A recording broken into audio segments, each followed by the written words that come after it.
नमस्कार दोस्तों, accountant expert course की संडे फ्री क्लासेस में आपका स्वागत है। मैंने आपको पिछली क्लास में कैश एंड हैंड के बारे में बात की थी और मैंने तब आपको बताया था कि पैटी कैश का जो पॉइंट है उसको हम डिस्कस करेंगे सेपरेटली, क्योंकि पैटी कैश अपने आप में एक ऐसा कॉन्सेप्ट है। अगर आपको वो मैं मिक्स करके पढ़ाऊँगा तो आपको वो समझ में कम आएगा। जब मैं आपको आज पढ़ाऊँगा तो आपको पिछली वाली क्लास आपने पढ़ी है क्लास 3, तो आप उसमें बहुत कंफर्टेबल हो जाएंगे। तो उसके बारे में बात करते हैं। तो मैंने जैसे पैटी कैश का यहाँ पे एक छोटा सा एग्जाम्पल लगाया हुआ है। आप देखें कि हेड ऑफिस हमारा हो गया।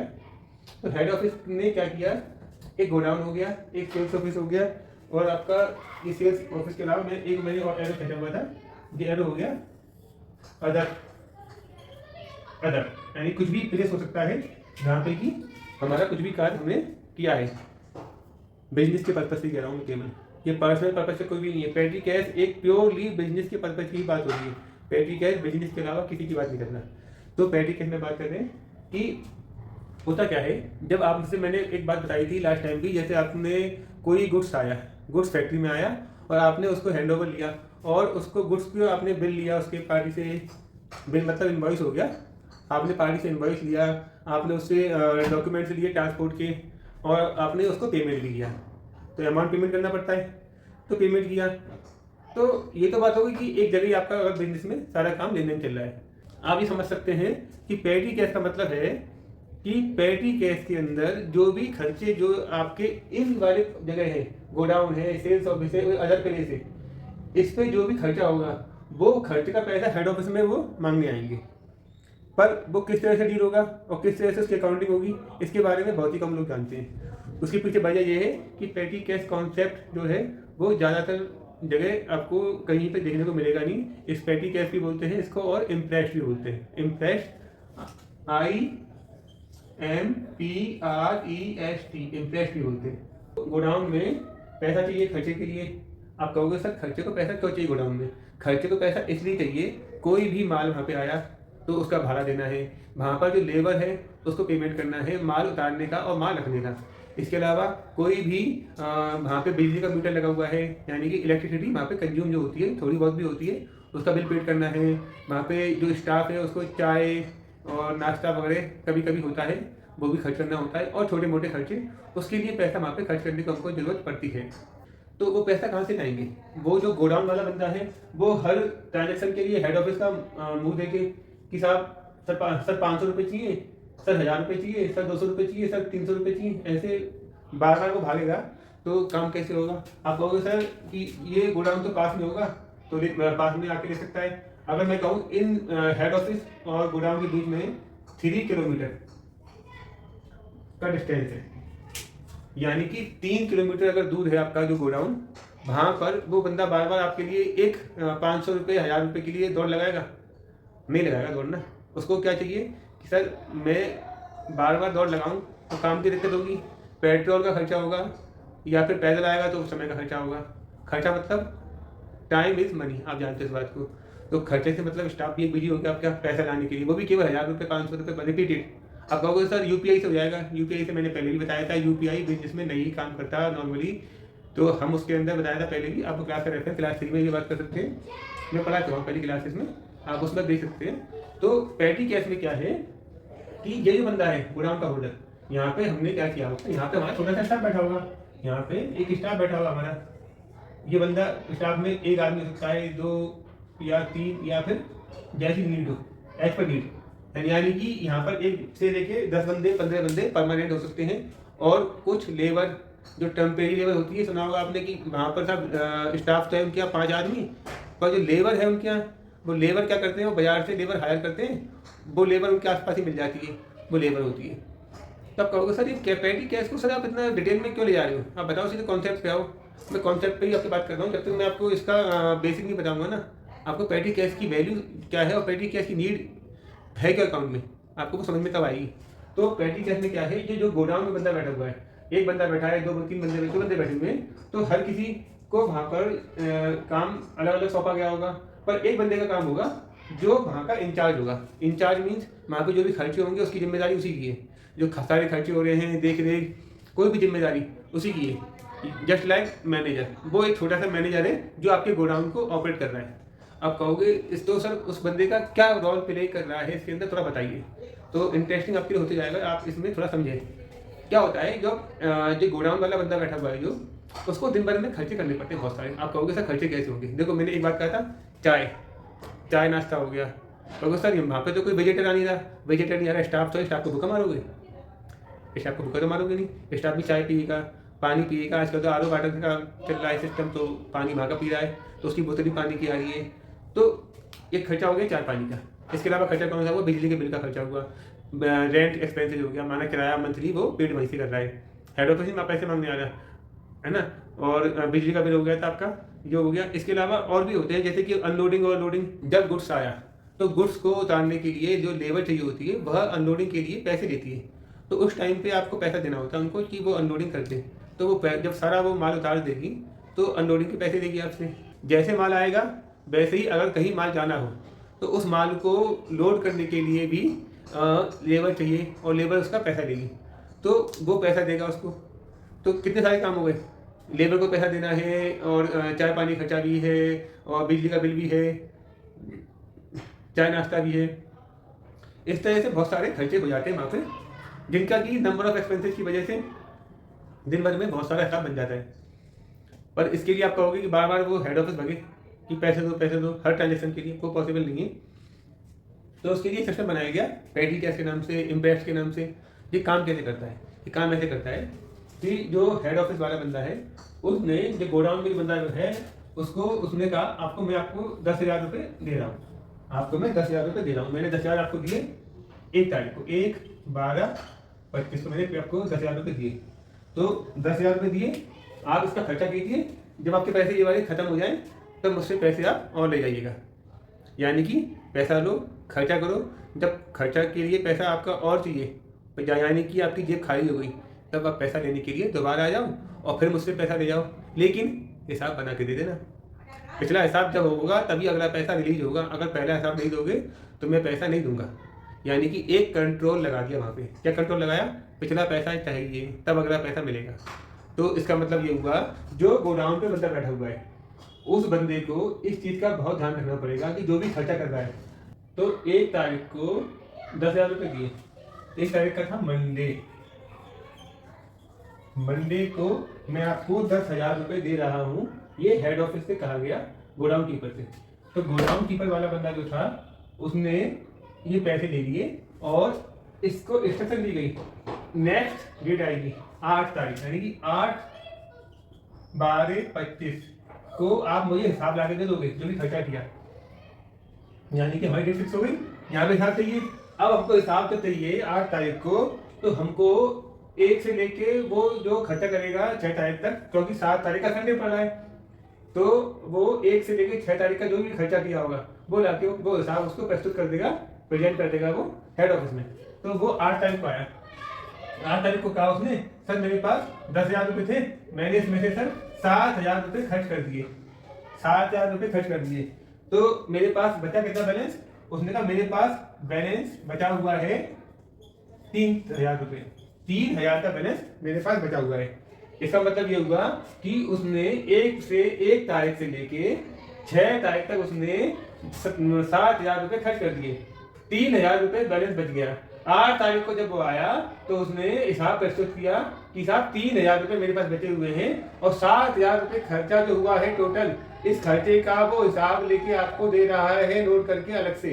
वो कैसे नोट करके हिसाब अलग से देगा कि वो क्या करेगा, उस सबको अपने पास नोट कर लेगा कि किस मत में खर्चा हुआ, 1 2 3 4 5 6 7 जहाँ भी खर्चे हुए, माना 500 रुपये खर्चे हुए, माना 100 रुपये खर्चे हुए, कैसे भी खर्चे हुए वो उस हिसाब से कर लेगा। तब इसके अंदर जब उसने ये सारे खर्चे का हिसाब लाके दे दिया आपको कि मैंने 500 रुपये खर्चे किए, 1,000 रुपये एक खर्च किए, 200 रुपये एक खर्च किए, 300 रुपये एक खर्च किए, इस तरह करके ये गया। तो इस तरह से उसने कुल मिला के 7,000 रुपये उसने खर्च कर दिए, 7,000 रुपये टोटल उसने पैसे खर्च कर दिए, 3,000 का बैलेंस उसने ला के दे दिया। अब कहोगे सर इसमें ये ऐसे सब नाम पड़े, ऐसे खर्चे कैसे मालूम पड़ेंगे? वो क्या करेगा, अपने पास एक बना देगा वो डायरी सी, चाय के पैसे दिए, भाड़े के पैसे दिए, इलेक्ट्रिसिटी के पैसे दिए, रेंट के पैसे दिए और टैक्स वगैरह कोई दिया, कोई भी खर्चा होगा उसका वो एक हिसाब नोट करके देगा। और क्या करेगा, वो क्या करेगा इसके अलावा उसको एक कॉपी में तो नोट करेगा, डायरी में, कॉपी में। इसके अलावा वो सारे एविडेंस, हमने पहले बात की सब एविडेंस चाहिए, हमने क्या कहा था, सारे एविडेंस ला के दो जो खर्चे हुए, सबके एविडेंस ला के देगा। केवल अनलोडिंग का पैसे का जो, क्योंकि मजदूरों से आप कहाँ से क्या लोगे पर्ची उन लोगों से। आप कहोगे सर उससे हो सकता है हम कैश वाउचर बना के उससे हम साइन करवाएं, मजदूर पर इतनी फुर्सत नहीं होती भाई, ना वो दिमाग मारता। ये बात तो अंडरस्टैंडिंग वाली है। अगर हमारे पास कोई माल आया के नाम पे मुझे 1000 रुपये खर्च करने, और माल अगर मेरे पास कम आया तो हमारे पास 500 खर्च होंगे, या फिर 100 रुपये खर्च होंगे, या फिर अनलोडिंग के पैसे खर्च ही नहीं होंगे, क्योंकि वो माल इतना कम था कि हमारे स्टाफ ने तार दिया। क्योंकि लेबर कब लगती है, जब हमारा माल ज़्यादा होता है। थोड़ा बहुत माल है तो हमारे स्टाफ जो इस काम को कर लेते हैं, क्योंकि उनको काम का एक दिया हुआ है जिम्मेदारी, तो देखते हैं वो अगर उनको नीड है लेबर की, लेबर बनाएंगे, और नीड ही नहीं है लेबर की तो वो खुद ही माल को उतार के अपने पास रख लेंगे। छोटा मोटा माल होगा तब ऐसा होता है, बड़े माल में तो वो लेबर बुलाते हैं। तो इसका मतलब ये हुआ कि 1 से लेके 7 तारीख, यानी कि संडे को मैं अगर नहीं काउंट करूँ तो 6 तारीख, 1 से लेके 6 तारीख तक का जो हिसाब है वो उसने लाके 8 तारीख को दिया कि 7,000 मैंने खर्च कर दिए, 3,000 रुपये का बैलेंस बचा। तो अब आप देखो कि जो एंट्री के खर्चे 1 से लेके 6 में खर्चे हुए, तो इसमें कोई खर्चा 1 को हुआ होगा, कोई खर्चा 2 को, कोई 3 को, कोई 4 को, कोई 5 को, कोई 6 को, है ना। या किसी दिन खर्चा कुछ नहीं हुआ, यानी कि माना 6 दिन थे 1 से लेकर 6 तक, तो 3 दिन खर्चा ज़्यादा हुआ, 3 दिन खर्चा हुआ ही नहीं या बहुत कम हुआ, तो खर्चा तो हुआ। उसने क्या किया, सब कुछ डेट डाल के नोट करता गया, पहला काम। दूसरा उसने क्या काम किया होगा, सारा वो हिसाब के एविडेंस लगा रखे होंगे। अभी बात की थी एविडेंस की, तो एविडेंस की मैंने बात की, भाई एविडेंस भाड़े की पर्चियाँ, लेबर को पैसे दिए, उसके लेबर, मैंने कहा लेबर साइन नहीं करती ना, लेबर की बात करती इस बारे में कि कैसे क्या है। लेबर जब ना तो साइन करने वाली पर्चे में किसी में, तो लेबर का तो नहीं होगा, लेकिन और का तो होगा, बिजली के बिल का होगा, ट्रांसपोर्ट के भाड़े का हो गया, और इसके बाद सैलरी, अगर छोटी मोटी सैलरी होती है स्टाफ की वो भी माथे पे कर रहा होगा तो, और वरना हेड ऑफिस से सैलरी ज़्यादा पे होती है, तो एक्स वाई जेड जो भी खर्चे होंगे वो सब लगे दे देगा। तो आप कहोगे सर ये सब चीज़ तो सर कॉमन होगी, इसमें खास बात क्या है। खास बात ये है कि वो जो आपको लाके दे रहा है वो ये डेटा है ना, ये डेटा सब डेटा ऐसे मैंने भरा हुआ है, ऐसी डेटा कहते हैं ना, एक थैला लाके दे दिया आपको, एक लाके दे दिया थैला, आपको एक थैला लाके दे दिया, इसमें 1000 रुपये भी पड़े हुए हैं, हम में 200 भी पड़े हैं, 300 भी पड़े भरे पड़े, पर आपको उसमें क्या करना है, इस थैले को खाली करना है, ओपन करके थैले को खाली करो, और फिर उसको लेके छाटो, कौन सा खर्चा इलेक्ट्रिसिटी का है, कौन सा टी का है, चाय का है, कौन सा फ्रेट का है, इस तरह सब खर्चे छाटने हैं। तो आप कहोगे सर खर्चे छाटने हैं, वो तो आपको नोट करके लाया होगा, वो इतना अगर वो होता एक्सपीरियंस तो क्यों रखना पड़ता गोडाउन पे कीपर में। यानी कि हमको गोडाउन पे बंदे को क्यों रखा गया है, इसीलिए कि वो बस हिसाब किताब नोट कर दे, बाकी तो काम कैशियर देखेगा और उसके बाद हेड अकाउंट देखेगा। तो हेड ऑफिस का लिंक क्या रहा, उसको पैसा देते जाना और उसका खर्चा ला के देते जाना। तो मैंने आपको इसमें लाइन लिखाई थी, in case of petty cash the entry should be passed on the date of amount और expenses sheet provided by petty cash holder to head office. तो इसमें मैंने एक बात को लिखवाई थी, पेटी कैश के केस में एंट्री कब पास होगी, जब वो हिसाब ला के देगा। तो हिसाब ला के दिया 8 तारीख को, तो 8 तारीख को ही खर्चे की एंट्री पास होगी आपके यहाँ हेड ऑफिस में। आप कहोगे सर फिर वो 1 तारीख को खर्चा हुआ, 2 को हुआ, 3 को हुआ, 4 को, 5, 6, तो वो डेट का कॉन्सेप्ट बिगड़ जाएगा।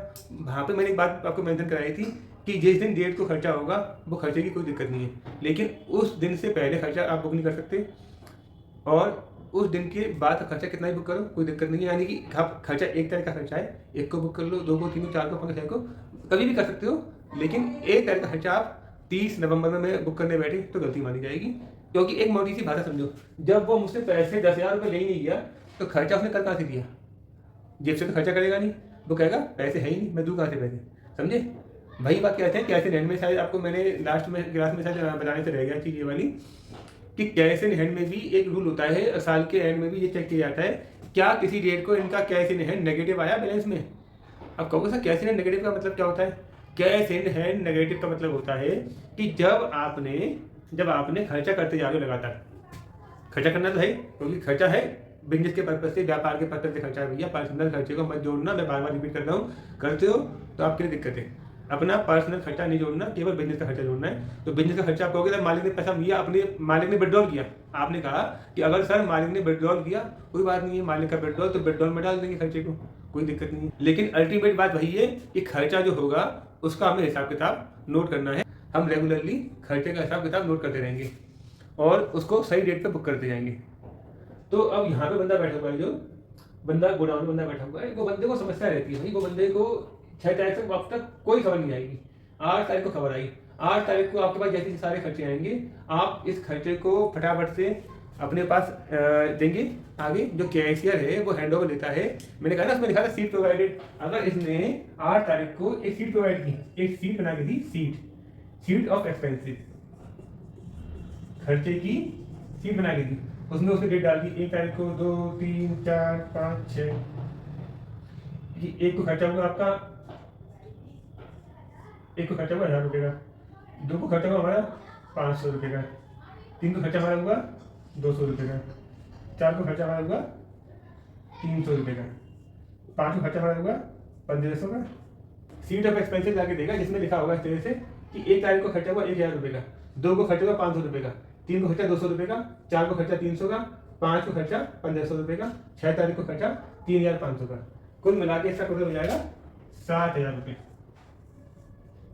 देखो 5000 रुपये, 5 और ये 500 5.5 6 एक 7000 रुपये, तो 7 का खर्चा। आपको उसमें कहोगे सर आपने ऐसा डिटेल तो खोली नहीं है। बहुत अच्छी बात है, आपने सही सोचा कि डिटेल नहीं खोली है। 1 तारीख का भी तो डिटेल मान लिखी होगी ना। 1 तारीख को खर्चा लिखा होगा, 1 तारीख को कि साहब टी के पैसे दिए, टी फ्रेट के पैसे दिए और अनलोडिंग के पैसे दिए, है ना। ऐसे करके वो यहाँ भी मतलब कहने का ये है, ये सब डिटेल बना के देगा बंदा अपने पास। आपको ये सीट है ना, वो सीट का मतलब केवल एक ये नहीं केवल बस अमाउंट दे दिया, अमाउंट के संग में वो डिटेल देगा आपको, अमाउंट के संग में आपको वो डिटेल देगा खर्चे की, और उसके सपोर्टिंग सारी सपोर्टिंग, जहाँ पे सपोर्टिंग रेलेवेंट नहीं हो पाती वहाँ पे नहीं मिल पाएगी। मैंने पहले भी कहा था आपसे, जहाँ पर सपोर्टिंग नहीं मिल पाती, जैसे कि मैंने कहा था मजदूर जो आपसे अनलोडिंग के पैसे लेंगे उसकी सपोर्टिंग नहीं मिल पाती, तो वहाँ पर आपको सपोर्टिंग नहीं मिल पाएगा एविडेंस। बाकी सब जगह एविडेंस आपके पास होंगे। अच्छा, तो आप उसको 1 से लेके 6 तक का हिसाब ये वाला है।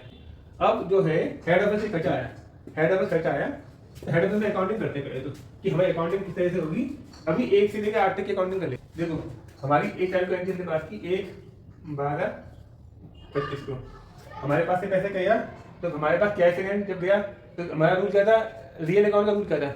रियल अकाउंट का रूल था कि जो जाएगा what's goes out is credit, तो कैश इन हैंड तो क्रेडिट हो गया, और वॉट्स कम इन वो डेबिट है, तो इसके अंदर पैसा आया गया है, तो इसमें पैसा आया भी गया भी है। पेटी कैश भी रियल अकाउंट है, पेटी कैश रियल अकाउंट है, बस ये है ये कैश इन हैंड का सब हेड है, कैश इन हैंड का सब हेड है, क्योंकि हमारा पैसा खर्च नहीं हुआ है। आपका करंट अकाउंट है, आपने करंट अकाउंट से पैसा निकाला 10,000 रुपये और कैश पैसे लेके आए व्यापार में खर्चे के लिए, तो वो 10,000 रुपये अगर आपके पास आप 1 तारीख को लेके आए हो तो वो 2 तारीख को खर्च नहीं हो पाए, तो आपके पास कैश में पैसा जो आया वो खर्चा नहीं हुआ, तो पैसा कहाँ पर आएगा, कैश इन हैंड में। तो बैंक अकाउंट भी आपका वो है क्या नाम है, रियल अकाउंट, और कैश अकाउंट भी रियल अकाउंट, दोनों रियल अकाउंट है।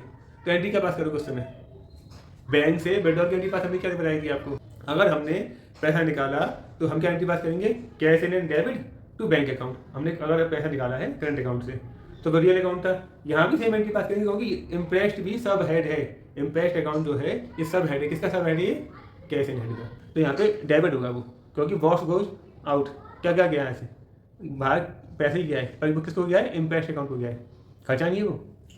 Impressed account is not expensive, impressed account पेटी कैश खर्चा नहीं है, ये पेटी कैश केवल एक नाम दे दिया गया है, इससे कि कैश को हम एक हेड में कैश इन हैंड हो गया, सब हेड हो गया पेटी कैश।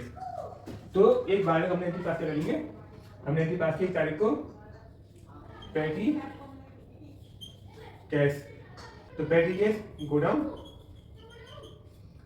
डेबिट कितना 10,000 रुपये, और 2 इसे क्रेडिट करेंगे कैश इन हैंड को 10,000 रुपये।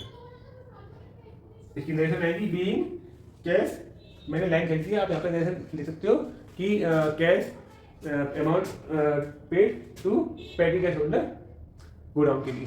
अब इसके बाद क्या रहेगा सीन, पहली एंट्री पास हमारी कर ली हमने 1 तारीख को। अब हम पे हिसाब कब आया, हिसाब हम पे आया अब 8 को हम पे हिसाब आया, 8 को हिसाब आया, 6 तारीख तक का हिसाब आया। एंट्री पास करेंगे 1 को, 2 को, 3 को, 4 को, 5 को, 6 को, कौन सी एंट्री पास करेंगे 8 तारीख को। ये 8 तारीख को भैया अच्छे से दिमाग में बैठा लो, हम 8 तारीख को ही एंट्री जो है पास करेंगे इसकी, क्योंकि जब हमें हिसाब आया तभी एंट्री पास होगी। तो 8 तारीख को हमने एंट्री पास करनी है। तो 8 तारीख को मैंने क्या किया, 8, 12, 25 को मैंने एंट्री क्या पास करेंगे। देखो एक बात समझो कि पेटी कैश होल्डर जो है वो 10,000 से जाए बैठे, तो जो भी खर्चे हुए पेटी कैश होल्डर को, तो वो हमको उसके पैसे का हिसाब किताब देना है, जिससे कि वो उसके ऊपर जो पैसे खड़े हुए हैं पैसे कम हो गए ना, क्योंकि बैलेंस कितना है, बैलेंस है 3,000 रुपये, बैलेंस है 3,000 रुपये। अगर 3,000 बैलेंस है तो किस तरह से 3,000 आएगा उसके नाम में बैलेंस, तो जाहिर सी बात है हम उसके पैसे जमा कर देंगे और खर्चों को उसके नाम से कर देंगे डेबिट। ये बात क्लियर हुई, ये बात क्लियर हुई कैसे, यानी कि समझो अच्छे से, जो खर्चे के पैसे हुए आपके, जो भी खर्चा हुआ, चाय पानी के खर्चे, जितने भी खर्चे बताए थे मैंने, वो नंबर ऑफ एक्सपेंसेस होंगे, रसीद भी होगी, उसकी लिस्ट भी होगी, हमने छाट लिए। हमारा पहला काम क्या होगा, खर्चे की लिस्ट आई, उसमें से खर्चा छाट लिया कि बिजली के बिल के पैसे कितने दिए 6 दिन के अंदर, बिजली के पैसे कितने दिए, भाड़े के पैसे कितने दिए, चाय वगैरह के पैसे कितने दिए, अनलोडिंग के पैसे कितने दिए, लोडिंग के पैसे कितने दिए, कोई भी अदर एक्सपेंसेस सबके हमने छाट लिए। क्योंकि आप कहोगे सर 1 तारीख को पैसे दिए 50 रुपये पे 100 रुपये दिए, बार एंट्री पास तो करोगे नहीं। हम एंट्री पास करने बैठे 8 तारीख को, तो 8 को साहब है 8 को एंट्री पास करने बैठे, तो हमने क्या किया, इन लोगों को हमने कहा कि सारे खर्चे को छाट दो। खर्चा छट गया कि 7,000 रुपये का बिल का 7,000 रुपये टू पेटी कैश गोडाउन 7,000 रुपये। यहाँ पे हम नीचे लिख देंगे नरेशन में डिटेल कि पेटी कैश का हिसाब हमारे पास 8 तारीख को आया, जिसमें कि हमने 1 तारीख से लेकर 6 तारीख तक का जो पैसा था वो उसको हमने खर्चे में बुक किया है। इसका कॉन्सेप्ट ये कह रहा है हमसे कि आप जब पेटी कैश का पैसा जब जाएगा हमारे पास से, जब पेटी कैश के पैसे जाते हैं तो हम क्या करते हैं, पेटी कैश में हम पेटी कैश होल्डर को डेबिट कर देते हैं। पेटी कैश होल्डर गोडाउन को हमने डेबिट 10,000 से कर दिया कि ऐसे करें 10,000 रुपये से क्रेडिट हो गया, पैसा गया, खर्चा नहीं हुआ है, ये खर्चा नहीं है। जब खर्चा होगा तब बताएंगे। तो खर्चा यहाँ पे हो गया, खर्चे के हिसाब लगा दिया उसने 8 तारीख को। तो 8 तारीख को हमने क्या किया, जो खर्चे का उसने कंफर्म किया, उसने हमको कंफर्म किया 8 तारीख को कि पेटी कैश में साहब 10,000 वो 7,000 रुपये खर्च हो गए, है ना। और उसने उसकी हमें detail they the, T and fooding, unloading charge, loading charge, rate charge. इस तरह से हमने अपने पास खर्चा तो बुक हो गया, और उसी के साथ हमने पेटी के सारे होल्डर के नाम पे जो पैसे हम 10,000 दिए थे उसमें से हमने जो खर्च पैसा हो गया 7,000 रुपये, तो उसको क्रेडिट कर दिया। अल्टीमेट हमारे पास अगर देखे जाए पेटी कैश होल्डर के नाम पे 10,000 में से 7,000 रुपये हमने डेबिट किए, 7,000 क्रेडिट कर दिए। तो उसके बाद कितने डेबिट बचे, डेबिट बैलेंस 3,000 रुपये, जो यहाँ लिखा हुआ है, ये बैलेंस है 3,000 रुपये, ये है डेबिट बैलेंस, डेबिट, ये डेबिट बैलेंस है। इसका मतलब क्या हुआ कि डेबिट बैलेंस जो आपका होता है वो हमारा इसमें नोट हो रहा है इस तरह से। आप कहोगे सर तो ये हुआ, तो पेटी कैश में फिर अगले हफ्ते फिर दोबारा रिपीट होगा, बिल्कुल ये चेंज चलती रहेगी। तो आप कहोगे सर पैसे फिर ले जाएगा, ये मैंडेटरी है। उसके पास बैलेंस में 3,000 बचे हैं, तो उसको पैसे की नीड होगी, और उसको एस्टिमेशन तो इतना होगा कि जब 3,000 रुपये बचे हैं 6 दिन के बाद, तो 15,000 रुपये चाहिए, 10,000 चाहिए या 20,000 चाहिए, जो भी रहेगा वो पैसे मांग के ले जाएगा। अच्छा आप कहोगे इसमें सर वो 10,000 की लिमिट वाला वो क्रॉस अप्लाई होगा, रूल होगा, अप्लाई नहीं होगा, खर्चा नहीं है ना। मैंने अभी क्या समझाया आपको, पेटी कैश और कैश इन हैंड दोनों एक दूसरे के साथ ही हैं, अलग नहीं है, रियल अकाउंट में ही है पेटी कैश भी। तो क्या हुआ, पेटी कैश जो है वो आपका खर्चा नहीं है, तो इसलिए वहाँ पे लिमिट ही नहीं है, चाहे वो कैश इन हैंड से 50,000 से 1,00,000 रुपये से कुछ भी करे। पर कहाँ पर इसमें लगेगी लगाम, जब वो खर्चा करेगा, यानी कि उसने जो खर्चे किए ये वाले कोई भी खर्चा उसका अगर 10,000 से ऊपर हो गया, वहाँ पर उसको समस्या आ सकती है, क्योंकि जो उसका हेड ऑफिस से पहले से होगा कि भैया ध्यान रखना, खूब खर्चे करो, हिसाब लगा के देते रहो, लेकिन किसी भी दिन में आपको 10,000 से ऊपर पेमेंट नहीं करना। पेमेंट 10,000 से ऊपर किया तो वो इनकम टैक्स में अलाउड नहीं है, और वो पैसे का खर्चा आपको जैसे भरना पड़ेगा। कहना पड़ता है स्टाफ से, कोई करता नहीं है ऐसा, पर कहना पड़ता है स्टाफ से, जिससे स्टाफ थोड़ी सी बात को फॉलो करें।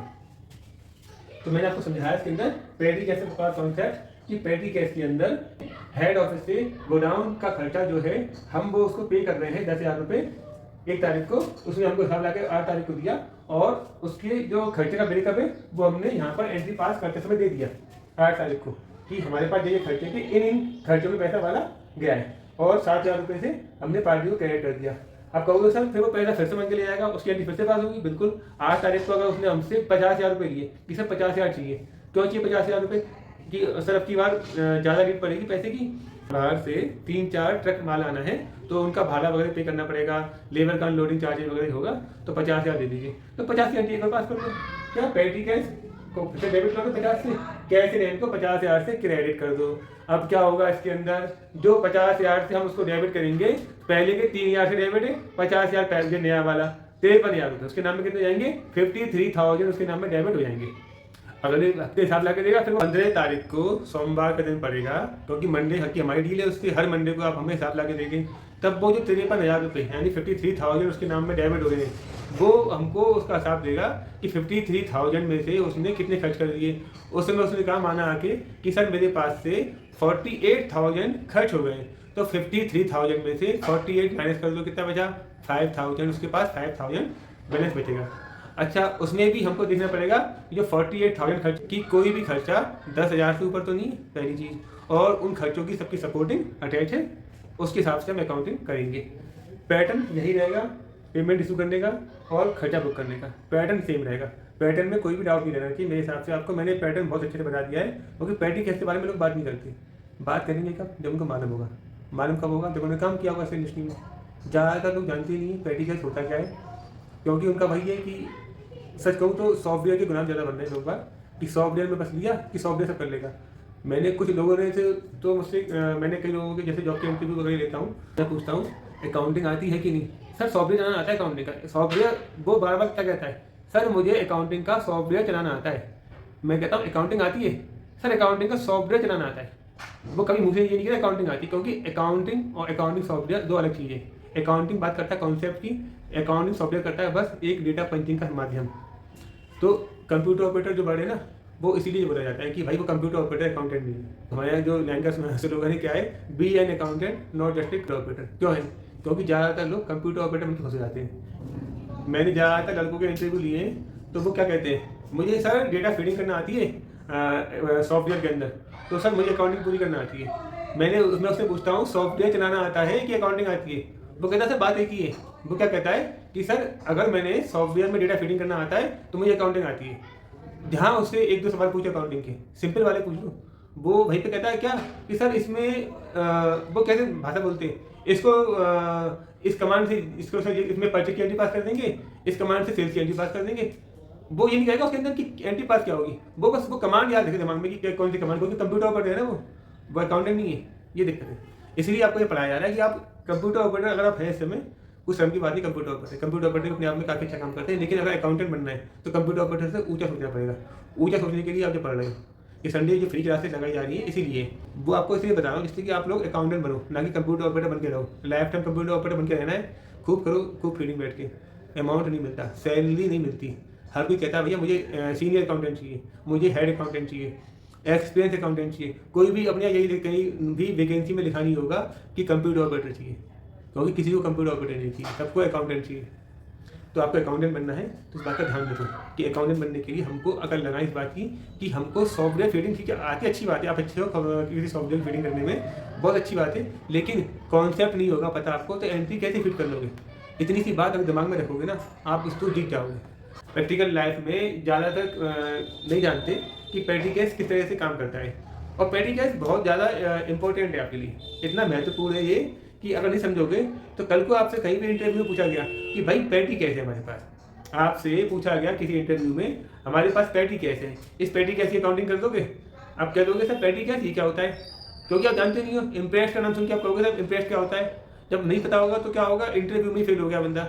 अकाउंटिंग पूरी आती है उसे पर पेटी कैस नहीं पता, क्या हुआ, 100 मार्क्स ला के भी बंदा फेल हो गया इंटरव्यू में। क्यों? एक छोटा सा कॉन्सेप्ट अगर उसे मालूम होता, वो कहता सर मैं तो पेटी कैश कर लूँगा, अगर मालूम होता तो भाई आपको समझा रहे हैं कि पेटी कैश की इतनी ज़्यादा काम आता है। और रियल लाइफ में आप देखोगे अगर बड़ी बड़ी इंडस्ट्रीज के अंदर पेटी कैश का मैनेजमेंट होता है। चलो, तो अगर आपका कोई डाउट है पेटी कैश में आपका कोई डाउट है तो मुझे आप बता दीजिएगा कमेंट करके अपने। तो आज की क्लास यहीं पे ख़त्म होती है। आपके जो भी डाउट्स हो मुझसे आप पूछ सकते हैं नेक्स्ट क्लास में।